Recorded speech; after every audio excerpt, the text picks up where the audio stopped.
Bencana banjir bandang dan longsor bertubi-tubi melanda sejumlah daerah di ujung Pulau Sumatera. Proses evakuasi berlangsung dramatis. Data sementara lebih dari 60 orang meninggal.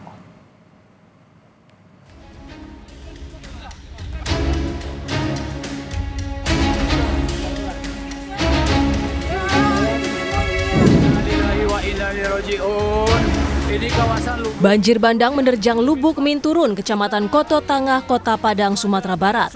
Air menerjang permukiman dan menghanyutkan sejumlah kendaraan. Satu warga ditemukan meninggal usai terbawa arus. Selain di Kecamatan Koto Tangah, hujan ekstrim yang melanda Kota Padang dilaporkan juga menyebabkan banjir di dua kecamatan lainnya, Kecamatan Nanggalo dan Kecamatan Pauh. Banjir juga merendam Kabupaten Aceh Utara Aceh semakin parah. Satu keluarga terjebak di atas loteng saat rumahnya hanyut terbawa arus di Desa Paloh Raya. Keluarga ini terdiri dari seorang bayi, 4 perempuan, seorang lansia, dan 1 laki-laki. Melalui rekaman video, mereka meminta bantuan pertolongan kepada tim SAR agar segera dievakuasi.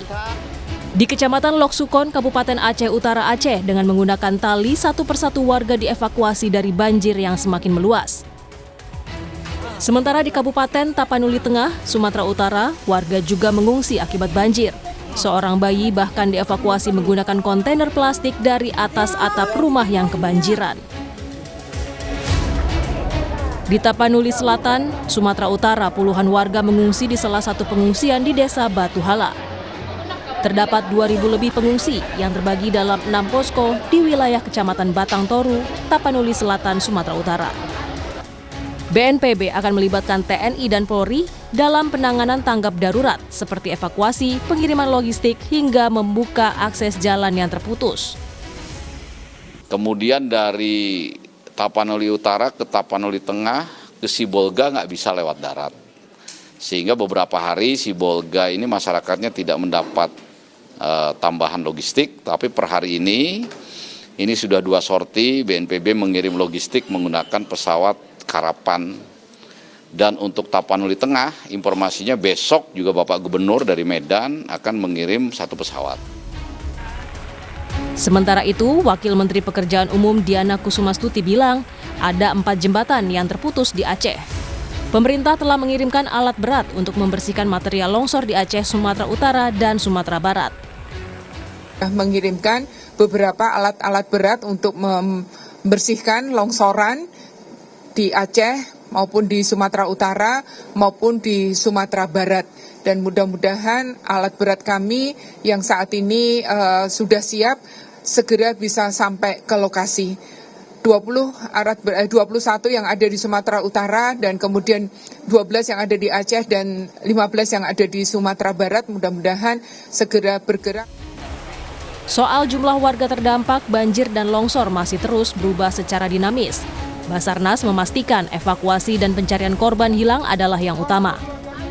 Jadi terkait dengan jumlah data tentunya saya mengharapkan tidak menjadi diskusi, namun dari operasi SAR yang kita laksanakan pasti kita akan memprioritaskan terhadap adanya kedaruratan manusia yang harus kita selamatkan.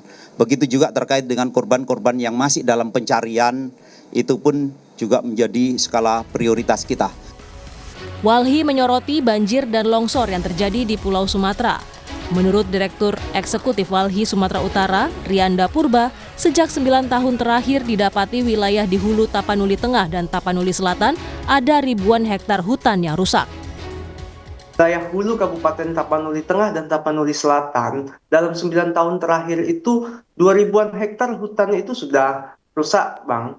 Sudah ditebang. Nah, faktornya ditebang itu ada yang secara legal karena ada pembangunan infrastruktur seperti PLTA Batang Toru. Kemudian juga ada pertambangan emas di sana, dan kemudian ada juga aktivitas perkebunan kayu rakyat PT Toba Pelestari. Ini aktivitas industri ekstraktif tersebut juga memperparah dari hujan cuaca ekstrim turun, jadi air itu langsung turun ke wilayah hilir.